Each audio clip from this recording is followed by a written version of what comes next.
नमस्ते, हजुरहरूलाई स्वागत छ मेरो च्यानलमा। यो चाहिँ गुर्जोको बोट हो। सो आज चाहिँ मैले गुर्जोको डाँठको टी चाहिँ कसरी बनाएर खाने भनेर एउटा प्रोसिजर लिएर आएको छु।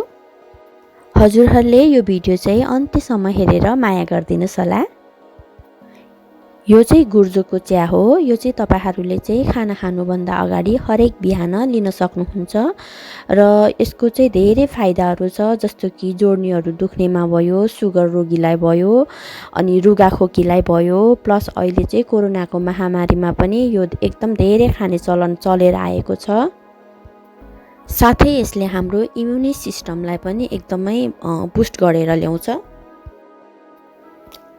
मैले चाहिँ गुर्जोलाई चाहिँ राम्रोसँग बाहिरको बोक्राहरू फालेर राम्रोसँग पखालेर चाहिँ यसलाई चाहिँ यसरी काटेर राखेको छु।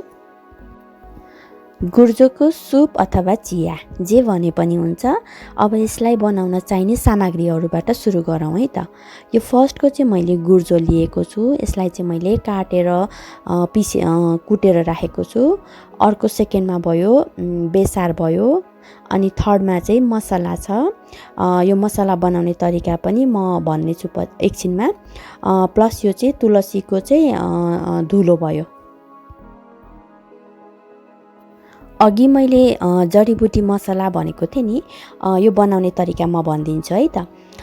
यसको लागि चाहिने सामग्रीहरूमा चाहिँ हामीलाई चाहिँ जिरा भयो, अर्को चाहिँ ज्वानो, जाइफल भयो,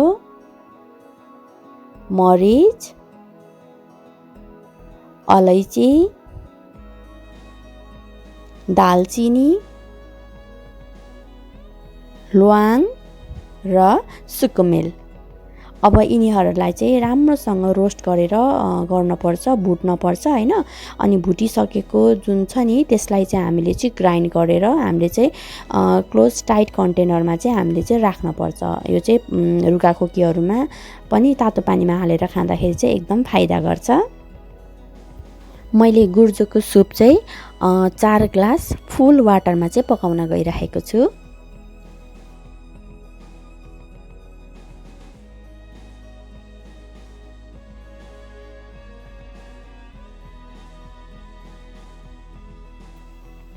अब यसलाई चाहिँ मैले चुलोमा बसाइसकेँ, अनि मैले यसमा चाहिँ गुर्जो पनि हालिदिइसकेँ।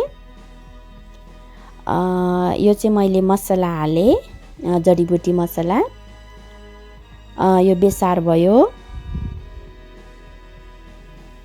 र यो चाहिँ तुलसीको धुलो भयो। अब यसलाई चाहिँ मैले हाई हिटमा बसाइदिएको छु र यसलाई चाहिँ हामीले उम्लिनको लागि दिनुपर्छ।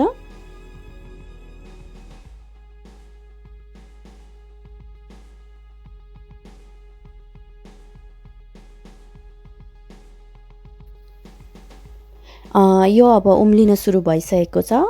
यसलाई चाहिँ मैले 10 मिनटसम्म चाहिँ यसरी चाहिँ उमालिराखेको छु। अनि 10 मिनटसम्म उमालिसकेपछि चाहिँ हामीले चाहिँ यसलाई बन्द गरिदिनु पर्छ।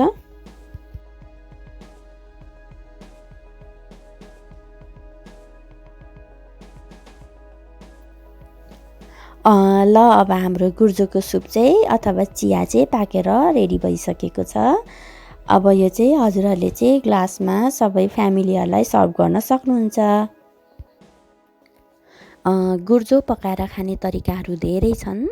आज चाहिँ मैले मेरो फ्यामिलीमा चाहिँ हामी कसरी गुर्जो पकाएर खान्छौँ भन्ने चाहिँ प्रोसिजर देखाएँ। अब अरू तरिका भन्ने हो भने चाहिँ गुर्जोलाई चाहिँ अदुवासँग चाहिँ पकाएर पनि खान सकिन्छ। प्लस अर्को चाहिँ गुर्जो र पानी मात्रै उमालेर, जस्तो 2 ग्लास पानीलाई चाहिँ धेरै एकदमै पकाएर 1 ग्लास मात्रै बनाएर पनि खाने गरिन्छ। साथै यसमा चाहिँ हामीले मह पनि मिसाएर खान सक्छौँ।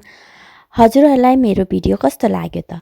यदि मन पर्यो भने लाइक, सेयर एन्ड सब्सक्राइब गर्न चाहिँ नबिर्सिनु होला है त। धन्यवाद।